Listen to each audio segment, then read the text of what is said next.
Dicen que la oscuridad más profunda no es aquella que nos rodea, sino la que habita en el alma de quien ha perdido toda esperanza. Y en aquella Nochebuena de 1789, en lo más alto de las montañas de Cumberland, existía un hombre cuya oscuridad era doble, la del mundo que sus ojos ya no podían ver, y la del corazón que se había negado a seguir latiendo con propósito. Thomas Ashford, conde de Thornwood, había sido en otro tiempo el hombre más envidiado de Inglaterra, propietario de minas de carbón que alimentaban la revolución industrial, dueño de tierras que se extendían hasta donde la vista alcanzaba, ironía cruel para un hombre que había perdido la suya, y heredero de un apellido que resonaba en los salones más exclusivos de Londres. Pero aquella noche, mientras la nieve caía con la persistencia de un castigo divino sobre los tejados de su mansión solitaria, Thomas no era más que un fantasma vestido de seda negra, sentado frente a una chimenea cuyo calor no conseguía derretir el hielo de su interior. La ceguera había llegado 3 años atrás, como un ladrón silencioso. Los médicos hablaron de una enfermedad degenerativa, de nervios que morían lentamente, de un destino inevitable. Pero Thomas sabía que su oscuridad había comenzado mucho antes de que sus ojos dejaran de funcionar. Había comenzado exactamente 5 navidades atrás, cuando su esposa Isabel y su hijo pequeño, Edward,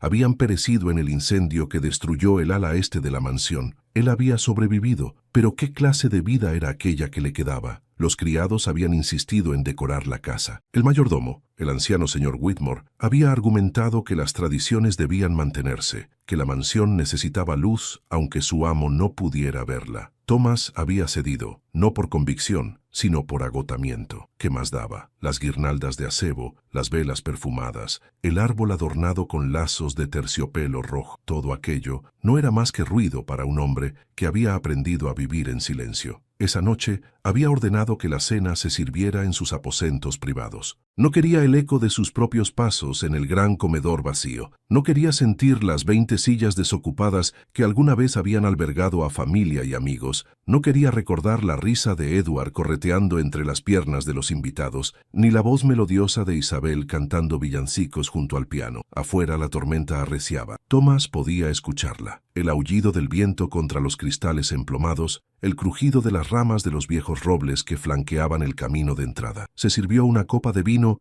y la llevó hasta sus labios. El Burdeos estaba excelente, añejado durante más de una década. Solo otra Navidad en blanco, murmuró para sí mismo. Pero entonces, cortando el silencio como un cuchillo, llegó un sonido inesperado. Golpes, insistentes, desesperados, en la puerta principal de la mansión. Antes de continuar, cuéntame en los comentarios de qué país nos acompañas. Me encanta saber hasta dónde llegan nuestras historias. ¿Estás listo para descubrir quién tocaba a la puerta del conde ciego en plena Nochebuena? Entonces, sigamos. La mansión Thornwood se alzaba como una corona de piedra oscura sobre la colina más alta de Cumberland, visible desde kilómetros a la redonda cuando el clima lo permitía. Aquella Nochebuena de 1789, sin embargo, la nieve había tejido un velo tan espeso que incluso las luces de las ventanas parecían estrellas moribundas, luchando contra la inmensidad del invierno. Thomas Ashford no siempre había sido el hombre que era ahora. Hubo un tiempo, no tan lejano en años pero infinito en memoria, en que su risa resonaba por los pasillos de aquella mansión como música. Hubo un tiempo en que sus ojos, aquellos ojos verdes que Isabel comparaba con los bosques de Escocia en primavera, brillaban con la luz de quien tiene todo lo que el corazón puede desear. Amor, prosperidad, un heredero que prometía continuar el legado de generaciones. Pero el destino, ese tejedor caprichoso de tragedias, había decidido que Thomas Ashford debía conocer el sabor amargo de la pérdida absoluta. El incendio había comenzado poco después de la medianoche de Navidad, 5 años atrás. Thomas recordaba cada detalle con una claridad torturadora, el olor a humo que lo despertó, el calor que avanzaba como una bestia hambrienta, los gritos de los criados en los pasillos. Había corrido hacia los aposentos de Isabel y Edward, pero las llamas ya habían convertido el corredor en un infierno. Los bomberos lo encontraron 3 horas después, inconsciente junto a la puerta carbonizada que no había logrado abrir, con las manos destrozadas de tanto golpear la madera ardiente. Isabel y Edward fueron enterrados juntos en el cementerio familiar, bajo un sauce llorón que ella misma había plantado el día de su boda. Thomas no asistió al funeral, no porque no quisiera despedirse, sino porque su cuerpo se negó a despertar durante 2 semanas. Los médicos hablaron de shock, de trauma, de que la mente a veces escoge el refugio del sueño cuando la realidad es demasiado cruel para enfrentar. Cuando finalmente abrió los ojos, Thomas descubrió que el mundo había perdido color. No de manera metafórica, como suelen decir los poetas, sino literal. La enfermedad que los doctores habían diagnosticado años atrás, aquella que prometían avanzaría lentamente, decidió acelerar su curso alimentándose de su dolor. En 6 meses, Thomas Ashford pasó de ver el mundo en tonos grises a no ver absolutamente nada. Ahora, sentado en su sillón favorito junto a la chimenea del estudio, el conde escuchaba el crepitar del fuego y trataba de recordar cómo se veían las llamas. Naranjas, rojas, amarillas, los colores se escapaban de su memoria como arena entre los dedos. Solo le quedaban las sensaciones, el calor en el rostro, el aroma de la leña de roble, el ocasional chisporroteo cuando una gota de resina explotaba. El señor Whitmore, su mayordomo de 63 años, había servido a la familia Ashford durante 4 décadas. Era un hombre de pocas palabras pero muchos gestos, la clase de sirviente que anticipaba las necesidades de su amo antes de que éste las expresara. Aquella noche, sin embargo, incluso Whitmore parecía incapaz de aliviar la melancolía que pesaba sobre la mansión como una losa de mármol. «La cena está servida en sus aposentos, milord», anunció desde el umbral del estudio, su voz grave y respetuosa. La cocinera ha preparado su favorito, cordero asado con romero y patatas doradas. Thomas asintió sin entusiasmo. «Gracias, Whitmore. Puedes retirarte por esta noche. Dile a todo el personal que descansen. No los necesitaré más». «Pero, milord, es Nochebuena, si me permite». «He dicho que te retires». El silencio que siguió fue espeso, cargado de palabras no dichas. Thomas podía sentir la mirada del mayordomo sobre él, aquella mezcla de preocupación y tristeza que todos los criados le dedicaban desde que la oscuridad se convirtió en su única compañera. Los odiaba por ello, no porque fueran malas personas, sino porque su compasión era un recordatorio constante de todo lo que había perdido. «Como desee, milord», respondió finalmente Whitmore. «Pero debo informarle que la tormenta ha empeorado. Los caminos estarán intransitables hasta mañana, posiblemente más. Si necesita algo durante la noche, no necesitaré nada. Vete». Los pasos del mayordomo se alejaron por el pasillo, amortiguados por las alfombras persas que Isabel había elegido con tanto cuidado. Thomas esperó hasta que el silencio fuera completo, absoluto, antes de levantarse del sillón. Se movía por la mansión con la seguridad de quien ha memorizado cada centímetro de su prisión. 23 pasos desde el sillón hasta la ventana del estudio. 7 pasos desde la ventana hasta el aparador donde guardaba el brandy. 42 pasos desde el estudio hasta el pie de la escalera principal. Conocía cada crujido del suelo, cada corriente de aire, cada eco particular de cada habitación. Se detuvo frente a la ventana, aunque no podía ver nada a través de ella. Pero podía sentir el frío que emanaba del cristal, podía escuchar el viento silbando entre los marcos, podía imaginar la nieve cayendo, blanca y pura, cubriendo el mundo con un manto de inocencia que él ya no merecía. Porque Thomas Ashford guardaba un secreto que lo consumía desde hacía 5 años, que lo devoraba por dentro como un cáncer del alma, un secreto que nadie conocía, ni siquiera el fiel Whitmore. El incendio no había sido un accidente.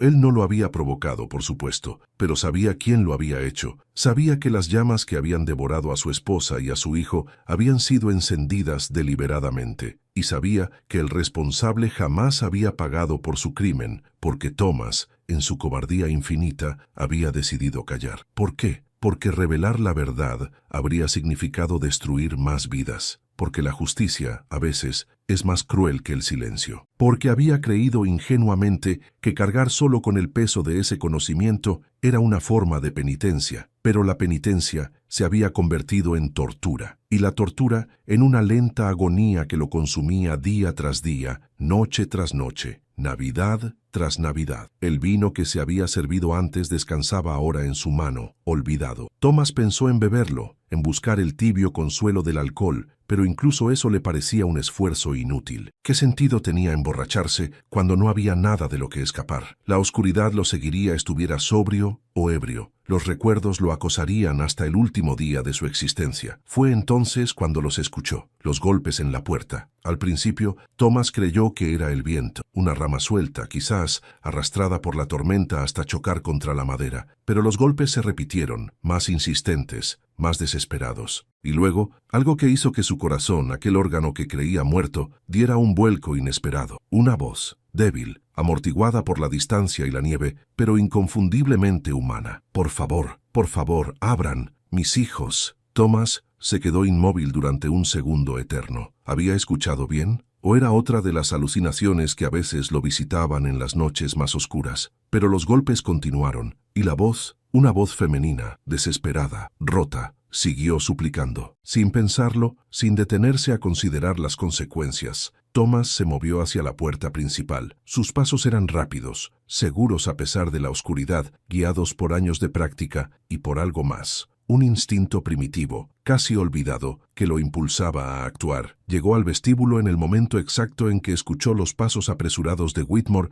bajando por la escalera de servicio. «Milord, yo me encargo». «Abre la puerta, Whitmore». «Pero, milord, podría ser peligroso. En estas montañas hay bandidos forajidos que... He dicho que abras la puerta». El tono de Thomas no admitía réplica. Era la voz del conde, del señor de la mansión, del hombre que una vez había comandado respeto con solo una mirada. El mayordomo obedeció sin más protestas. El sonido de los cerrojos deslizándose fue seguido por el estruendo del viento al irrumpir en el vestíbulo. Thomas sintió la bofetada del aire helado en el rostro, los copos de nieve derritiéndose contra su piel. Y luego algo más, el aroma de lana húmeda, de desesperación, de miedo, y voces pequeñas, voces de niños. «Dios santo», murmuró Whitmore, y Thomas supo por el tono del mayordomo que lo que veía era algo que cambiaría aquella noche para siempre. Elena Moreno había aprendido desde muy joven que la vida no reparte sus cartas con justicia. Nacida en una pequeña aldea de pescadores en la costa de Cornwall, hija de un marinero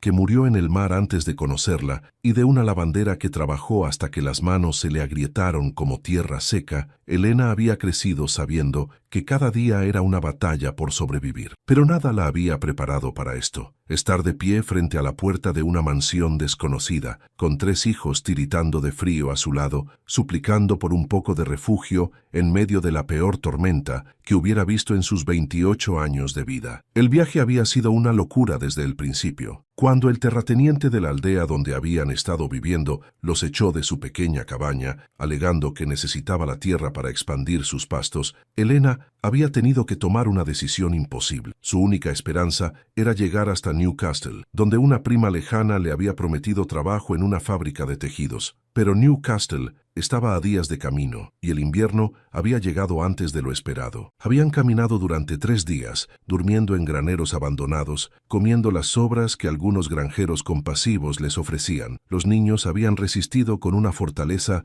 que partía el corazón de Elena. Mateo, el mayor, de 6 años, caminaba siempre al frente, con la espalda recta y los ojos alertas, como si fuera un pequeño soldado protegiendo a su regimiento. Lucas, de 4, se aferraba a la mano de su madre con dedos que ya no sentían el frío, murmurando canciones para mantenerse despierto. Y el pequeño Samuel, de apenas 3 años, viajaba en brazos de Elena, demasiado agotado para caminar, demasiado pequeño para entender por qué su mundo se había desmoronado. La tormenta los había sorprendido cuando cruzaban las montañas de Cumberland. Un error de cálculo, una decisión equivocada en un cruce de caminos, y de pronto se encontraron perdidos en un paisaje blanco donde cada árbol se parecía al anterior y cada sendero desaparecía bajo la nieve. Elena había sentido el pánico crecer en su pecho como una bestia enjaulada. Morir de frío era una posibilidad real, una certeza que se acercaba con cada paso que daban. Los niños ya no hablaban. Lucas había dejado de cantar. Incluso Mateo, el valiente Mateo, tenía los labios azules y la mirada perdida. Y entonces, como un espejismo en el desierto,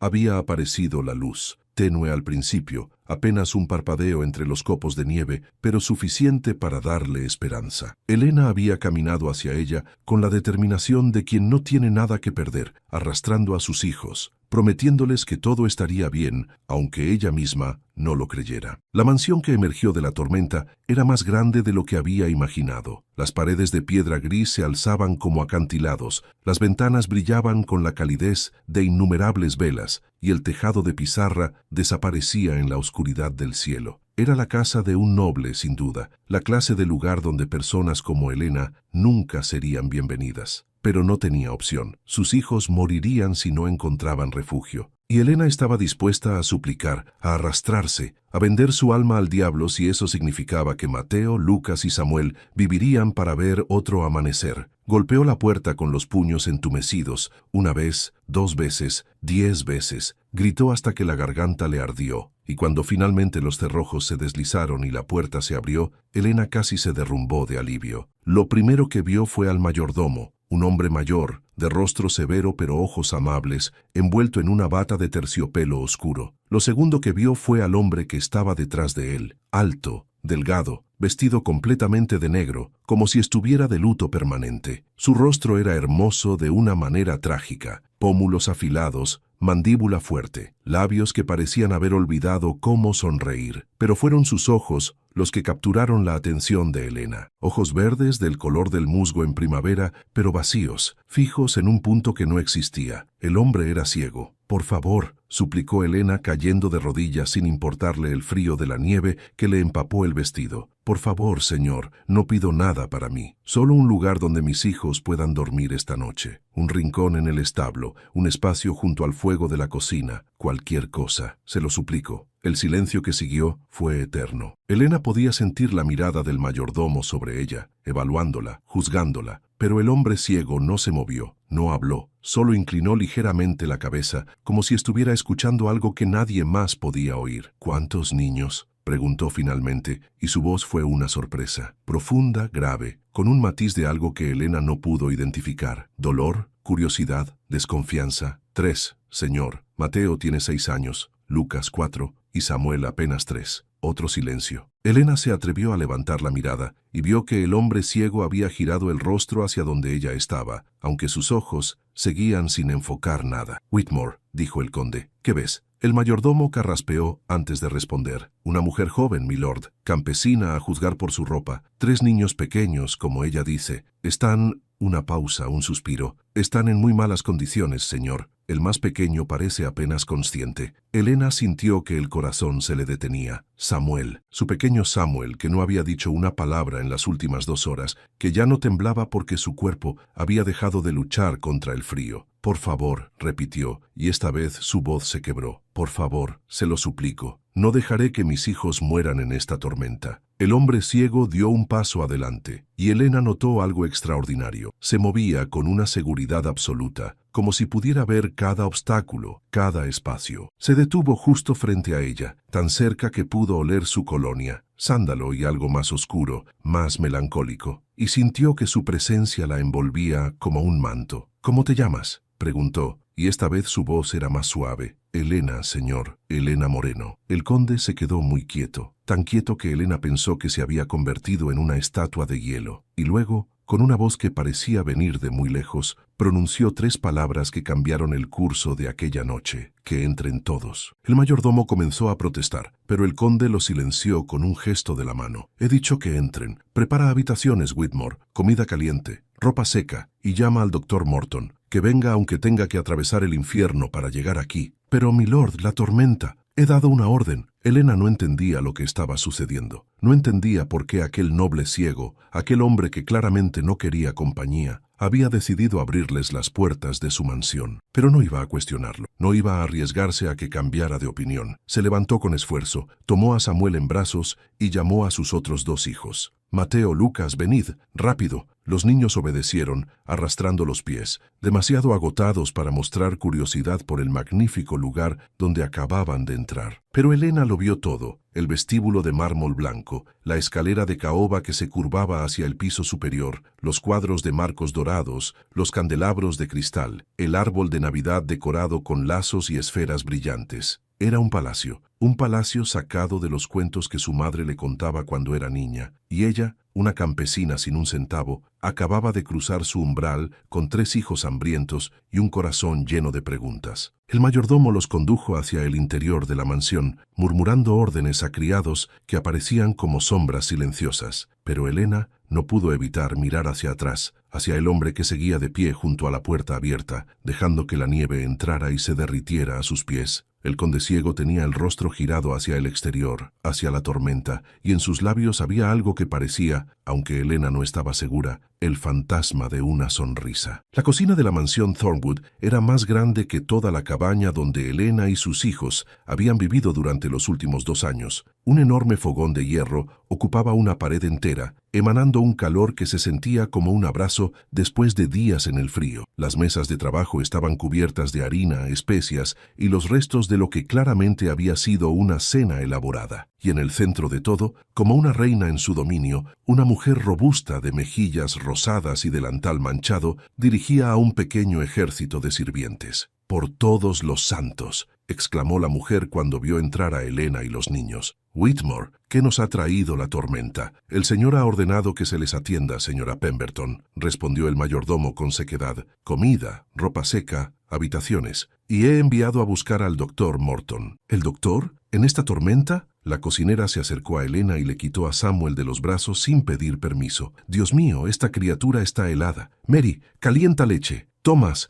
trae mantas del armario de la lavandería. Muévanse, muévanse». Elena quiso protestar, quiso decir que podía cuidar de sus propios hijos, pero las piernas le fallaron y tuvo que agarrarse al borde de una mesa para no caer. La señora Pemberton la miró con ojos que habían visto demasiado sufrimiento como para sorprenderse. «Tú también necesitas atención, muchacha. Siéntate antes de que te desplomes. Mary, otra taza de leche caliente, con miel y un chorrito de brandy». Los siguientes minutos fueron un torbellino de actividad. Elena fue sentada junto al fogón, envuelta en una manta de lana que olía a lavanda. Le pusieron una taza caliente entre las manos y le ordenaron beber sin rechistar. A su alrededor, los sirvientes atendían a sus hijos con una eficiencia que la dejó sin palabras. El pequeño Samuel fue el primero en recibir atención. La señora Pemberton lo desvistió junto al fuego, frotando sus extremidades con paños calientes, murmurando palabras de consuelo mientras el niño gimoteaba débilmente. Lucas, el de 4 años, había encontrado su voz nuevamente y no dejaba de hacer preguntas. «¿Por qué la casa es tan grande? ¿Vive un rey aquí? ¿Podemos quedarnos para siempre? Mamá, ¿podemos quedarnos para siempre?» «Shh, cariño», susurró Elena, aunque la pregunta le había atravesado el corazón. «Solo estamos de paso». Pero fue Mateo quien más la preocupaba. Su hijo mayor se había sentado en un rincón de la cocina, lejos del fuego, con los brazos cruzados y la mirada fija en el suelo. No había dicho una palabra desde que entraron en la mansión. No había mostrado sorpresa, ni alivio, ni curiosidad, solo aquella expresión seria, adulta, que ningún niño de 6 años debería tener. Elena sabía lo que su hijo estaba pensando. Sabía que Mateo, a pesar de su corta edad, entendía cosas que sus hermanos menores no podían comprender. Entendía que el mundo era un lugar cruel. Entendía que la bondad de los extraños siempre venía con un precio. Entendía que su madre había suplicado de rodillas para conseguirles un techo, y eso lo avergonzaba y lo enfurecía a partes iguales. Quiso ir hacia él, abrazarlo, decirle que todo estaría bien. Pero antes de que pudiera moverse, la puerta de la cocina se abrió y el conde ciego entró. El silencio que cayó sobre la estancia fue instantáneo. Los sirvientes se quedaron inmóviles, con los ojos fijos en su amo, como conejos ante un zorro. La señora Pemberton hizo una reverencia que el conde no pudo ver, pero que claramente esperaba. «Milord, no debería estar aquí abajo. Hace frío y... ¿Cómo están los niños?», interrumpió el conde, y Elena notó que su voz había cambiado. Ya no era la voz autoritaria que había usado con el mayordomo. Era más suave, casi vacilante. «El más pequeño está recuperando el calor, señor», respondió la cocinera. «Los otros 2 parecen estar bien. Solo necesitan comida y descanso». El conde asintió lentamente. Y entonces hizo algo que dejó a todos boquiabiertos. Caminó hacia donde estaba Elena. ¿Cómo sabía exactamente dónde estaba? Y se arrodilló frente a ella. «Elena», dijo, y la forma en que pronunció su nombre hizo que un escalofrío le recorriera la espalda. «¿Tus hijos están bien?» «Sí, señor. Gracias a usted. No sé cómo...» «No me des las gracias todavía». El conde giró el rostro hacia donde debía estar el fuego, y Elena vio que las llamas se reflejaban en sus ojos ciegos como fantasmas danzantes. «Aún no sé si merezco ninguna gratitud». Antes de que Elena pudiera preguntar qué quería decir, el conde se levantó y se dirigió hacia la puerta. «Whitmore te llevará a tus habitaciones cuando hayáis terminado de comer. Hay ropa en los armarios. Puede que algo os sirva. Mañana...» Se detuvo en el umbral. «Mañana hablaremos». y desapareció en la oscuridad del pasillo, dejando tras de sí un rastro de preguntas sin respuesta. La cena fue servida poco después en la misma cocina, porque la señora Pemberton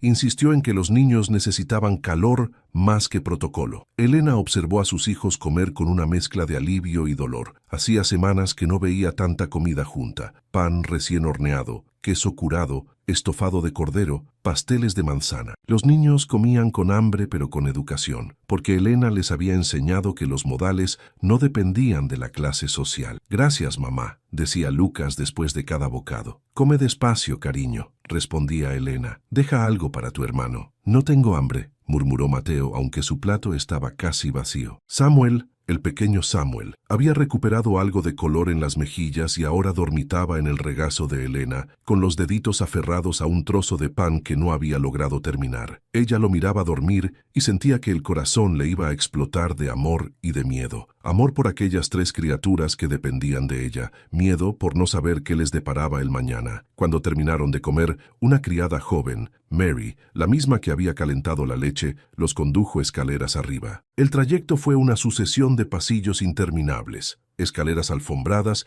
y puertas cerradas que guardaban misterios que Elena no se atrevía a imaginar. La habitación que les asignaron era más grande que cualquier lugar donde hubieran dormido antes. Una cama enorme con dosel de terciopelo verde ocupaba el centro, flanqueada por mesitas de noche con candelabros de bronce. Había un armario del tamaño de una casa pequeña, una chimenea encendida y, junto a la ventana, un sofá donde perfectamente podrían dormir los tres niños juntos. «El conde ha ordenado que se queden aquí esta noche», explicó Mary. «Mañana, si la tormenta amaina, podrán decidir qué hacer. Hay ropa en el armario, como dijo el señor. Perteneció a...» Vaciló, bajando la mirada. «A la antigua señora de la casa». Elena sintió un nudo en la garganta. «¿La esposa del conde?» «Sí, señora, la condesa Isabel. Murió hace 5 años junto con el pequeño Edward. Un incendio terrible. El conde...» Mary se interrumpió como si hubiera dicho demasiado. El conde nunca se recuperó. Cuando la criada se fue, Elena se quedó mirando el armario durante un largo momento. La ropa de una mujer muerta, un conde ciego que vivía solo en una mansión gigantesca, un pasado trágico que flotaba en el aire como polvo de fantasmas. ¿En qué clase de lugar habían terminado? Acostó a los niños en el sofá, cubriéndolos con mantas suaves que olían a flores secas. Lucas se durmió inmediatamente, con una sonrisa en los labios. Samuel ni siquiera despertó durante el traslado, pero Mateo mantuvo los ojos abiertos, fijos en el techo. «Mamá», susurró, «¿por qué nos ayuda ese señor?» Elena se sentó a su lado, acariciándole el cabello oscuro. «No lo sé, cariño. La gente rica no ayuda a la gente pobre. Nunca. A veces sí, Mateo. A veces hay personas buenas en todos lados. ¿Y si no es bueno? ¿Y si quiere algo a cambio?» La pregunta le dolió más de lo que podía expresar. Su hijo de 6 años ya pensaba como un adulto desconfiado, porque la vida le había enseñado que la bondad gratuita no existía. «Si quiere algo malo, nos iremos», prometió Elena. «Te lo prometo, cariño. Nadie nos hará daño». Mateo asintió lentamente y cerró los ojos. Pero Elena sabía que no la había creído del todo. Y para ser honesta, ella tampoco estaba segura de creer sus propias palabras. Aquella noche, mientras la tormenta rugía afuera y sus hijos dormían en paz por primera vez en semanas, Elena se acercó a la ventana y miró hacia la oscuridad. En algún lugar de aquella mansión enorme, un conde ciego estaba despierto, guardando secretos que ella no podía imaginar, y algo le decía que sus destinos acababan de entrelazarse de una manera que ninguno de los dos esperaba. El amanecer llegó sin anunciarse, filtrándose a través de las cortinas de terciopelo como un ladrón silencioso. Elena despertó sobresaltada, desorientada durante unos segundos que se sintieron eternos. ¿Dónde estaba? Las paredes no eran las de madera podrida de su antigua cabaña. El techo no goteaba, no había frío. Y entonces recordó: la tormenta, la mansión, el conde ciego. Se incorporó lentamente, cuidando de no despertar a los niños. Los tres seguían dormidos en el sofá, amontonados como cachorros, con las mejillas rosadas y la respiración tranquila. El pequeño Samuel tenía el pulgar en la boca, una costumbre que Elena había intentado quitarle sin éxito. Lucas murmuraba algo en sueños, probablemente soñando con los pasteles de manzana de la noche anterior. Y Mateo dormía con el ceño fruncido, como si incluso en sueños estuviera preocupado por algo. Elena se levantó y caminó hacia la ventana. La tormenta había pasado, dejando tras de sí un mundo completamente blanco. Los jardines de la mansión se extendían hacia el horizonte, cubiertos de nieve inmaculada que brillaba bajo la luz del sol naciente. Era hermoso, tan hermoso que dolía. Un golpe suave en la puerta la hizo girarse. «¿Señora Helena?» Era la voz de Mary, la criada joven. «La señora Pemberton ha preparado el desayuno y el conde desea hablar con usted». El corazón de Helena dio un vuelco. «¿Ahora?» «Cuando usted esté lista, señora. No hay prisa». Pero Helena sabía que sí había prisa. Había llegado el momento de pagar el precio de la hospitalidad, fuera cual fuera. Se vistió con una de las prendas del armario, un vestido sencillo de lana gris que le quedaba ligeramente grande, pero que era infinitamente mejor que sus harapos empapados. Dejó a los niños al cuidado de Mary, que prometió llevarlos a la cocina en cuanto despertaran, y siguió a un criado hasta el estudio del conde. La habitación era exactamente como Helena la había imaginado. Oscura, llena de libros que el conde no podía leer, con un fuego crepitando en la chimenea. Thomas Ashford estaba de pie junto a la ventana, de espaldas a la puerta, con las manos cruzadas detrás de la espalda. «Cierra la puerta, por favor», dijo sin volverse. Helena obedeció. El sonido del pestillo resonó como un disparo en el silencio. «Siéntate». Había un sillón frente a la chimenea. Helena se sentó en el borde, con las manos entrelazadas en el regazo, tratando de controlar el temblor que amenazaba con apoderarse de ella. El conde se volvió entonces, y Helena vio que su rostro estaba más pálido que la noche anterior. Las ojeras bajo sus ojos ciegos eran profundas, como si no hubiera dormido en días o en años. «Helena Moreno», dijo, y cada sílaba sonó como una sentencia. «¿De dónde vienes exactamente?» «De una aldea cerca de Whitehaven, señor. Nos echaron de nuestra cabaña hace 2 semanas». «¿Quién te echó?» «El terrateniente de la zona. Un hombre llamado Frederick Barnes. Dijo que necesitaba la tierra para sus pastos». El conde se quedó muy quieto, tan quieto que Helena pensó que había dejado de respirar. «Frederick Barnes», repitió, y había algo extraño en su voz, algo que sonaba a reconocimiento. «¿Lo conoce, señor?» Thomas no respondió inmediatamente. Caminó hacia un escritorio que estaba junto a la pared, abrió un cajón con la seguridad de quien conoce cada centímetro de su entorno y sacó un fajo de papeles. «Anoche, después de que te retiraras, le pedí a Whitmore que investigara». Extendió los papeles hacia Helena. «¿Puedes leer?» «Sí, señor. Mi madre me enseñó». «Entonces, lee esto». Helena tomó los papeles con manos temblorosas. Eran documentos legales, llenos de palabras complicadas y sellos oficiales. Pero algunas frases saltaron a la vista como llamas en la oscuridad. «Desalojo autorizado por orden de Frederick Barnes, administrador de las tierras del conde de Thornwood, en nombre del conde Thomas Ashford, propiedad reclamada para uso agrícola bajo los términos del contrato de arrendamiento». Helena levantó la mirada sin entender del todo. «Estas tierras son suyas. Todas las tierras de esa zona pertenecen a la familia Ashford desde hace generaciones», respondió el conde con voz grave. «Frederick Barnes es mi administrador. Actúa en mi nombre». El silencio que siguió fue denso, pesado, lleno de implicaciones que Helena apenas comenzaba a comprender. «Entonces, ¿usted ordenó que nos echaran?» «No». Thomas se dejó caer en el sillón frente a ella, como si sus piernas ya no pudieran sostenerlo. «No ordené nada. Desde que perdí la vista, he delegado casi todo en Barnes. Confiaba en él. Claramente era un error». Helena no sabía qué decir. Toda su ira, todo su resentimiento hacia el sistema que la había empujado a la miseria, de pronto tenía un rostro. Pero ese rostro era el de un hombre ciego que parecía tan perdido como ella. «Según estos documentos», continuó Thomas, «Barnes ha estado desalojando a familias de mis tierras durante los últimos 3 años. Familias como la tuya, viudas, huérfanos, ancianos, los más vulnerables. Y todo en mi nombre. ¿Por qué? Dinero, supongo. Los pastos son más rentables que los arrendatarios pobres. Y yo...» Su voz se quebró. «Yo estaba demasiado perdido en mi propia oscuridad como para darme cuenta». Helena sintió algo extraño. Compasión. Compasión por el hombre que indirectamente había destruido su vida. Era absurdo, irracional, pero ahí estaba. «Señor, yo no sabía...» «Por supuesto que no sabías. ¿Cómo ibas a saberlo? Para ti yo era solo otro noble cruel que pisoteaba a los pobres, y tenías razón en pensarlo, porque aunque no fuera mi intención, el resultado es el mismo». Se levantó bruscamente y caminó hacia la chimenea, extendiendo las manos hacia el fuego como si buscara calor para un frío que venía de dentro. «Hay más, Helena, algo que necesito contarte». «Algo que...» vaciló. algo que explica por qué estoy dispuesto a creer que tu llegada a mi puerta no fue casualidad. Helena esperó, conteniendo la respiración. Mi esposa e hijo murieron hace 5 años, en un incendio que destruyó el ala este de esta mansión. Las palabras salían de sus labios como piedras, pesadas y afiladas. Durante mucho tiempo creí que había sido un accidente. Una vela mal apagada, una chispa en la chimenea. Pero 6 meses después del funeral recibí una carta anónima. Una carta que decía que el fuego había sido provocado deliberadamente. Helena sintió que el suelo se movía bajo sus pies. ¿Provocado? ¿Por quién? La carta no lo decía. Solo insinuaba que alguien cercano a mí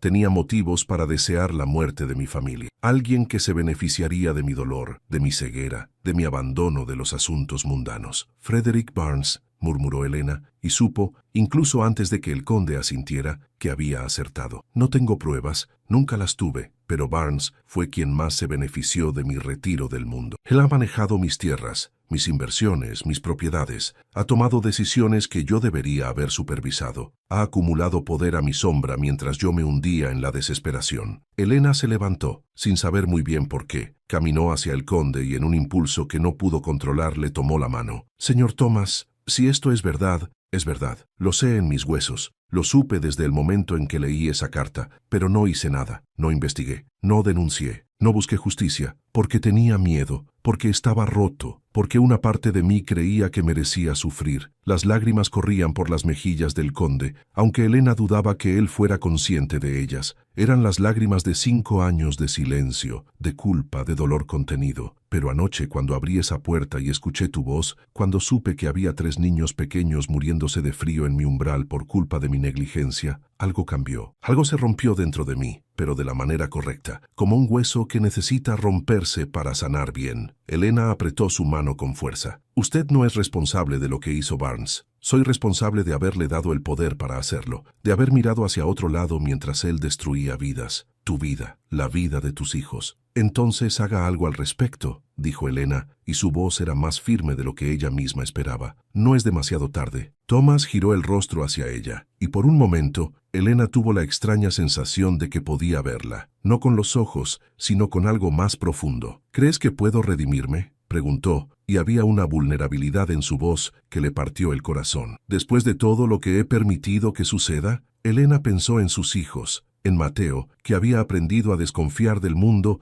antes de cumplir 7 años, en Lucas, que preguntaba por qué no tenían una casa propia, en Samuel, que era demasiado pequeño para entender pero que sentía cada lágrima de su madre. Creo, dijo lentamente, que la redención no se gana con palabras, sino con acciones. Y creo que usted tiene la oportunidad de hacer algo importante, algo que cambie no solo su vida, sino la de muchas personas. El conde se quedó en silencio durante un largo momento, y luego, por primera vez desde que Helena lo conocía, sonrió. Era una sonrisa pequeña, rota, llena de cicatrices, pero era real. Entonces empecemos, dijo. Empecemos ahora mismo. La mañana de Navidad amaneció diferente en la mansión Thornwood. Había algo en el aire, una energía que los criados notaban pero no sabían nombrar. Quizás era el aroma de la comida que la señora Pemberton preparaba en la cocina, más abundante que cualquier otro año. Quizás era el sonido de las risas infantiles que resonaban por los pasillos, un sonido que aquellas paredes no habían escuchado en 5 largos años.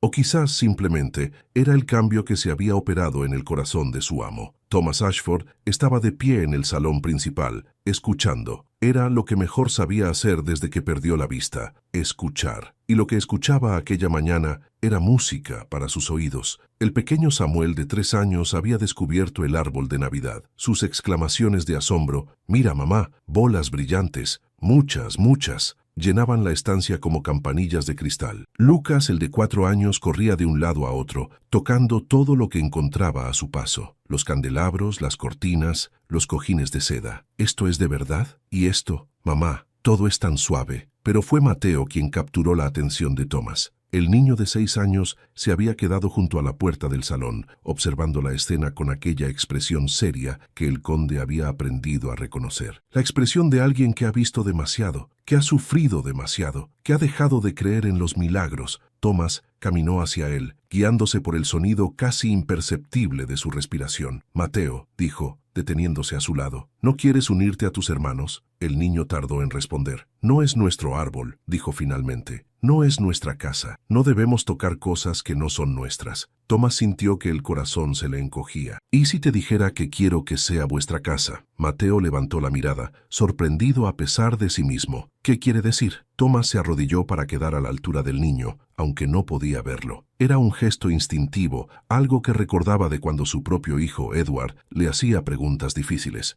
Quiero decir que he hablado con tu madre esta mañana y hemos llegado a un acuerdo. ¿Qué clase de acuerdo? Uno que va a cambiar muchas cosas. Para vosotros, para mí y para muchas otras personas que han sufrido injusticias que yo podría haber evitado. Mateo frunció el ceño, desconfiado. Los nobles siempre dicen cosas bonitas y luego nos echan a la calle. Thomas asintió lentamente. Tienes razón en no confiar. La confianza debe ganarse. Pero te prometo algo, Mateo, y quiero que recuerdes esta promesa, porque voy a cumplirla aunque me cueste la vida. ¿Qué promesa? Prometo que nunca más tendrás que elegir entre el frío y el hambre. Prometo que tú y tus hermanos tendrán un techo seguro, comida en la mesa y la educación que merecen. Y prometo que, cuando seas mayor, entenderás por qué hago esto. No es caridad, Mateo, es justicia, es reparación por daños que yo permití que ocurrieran. El niño se quedó mirándolo durante un largo momento y luego, sin previo aviso, hizo algo que Thomas no esperaba. Le tomó la mano. Mi madre dice que usted es un buen hombre que se perdió en la oscuridad, murmuró. Dice que a veces la gente necesita que alguien les recuerde cómo volver a la luz. Thomas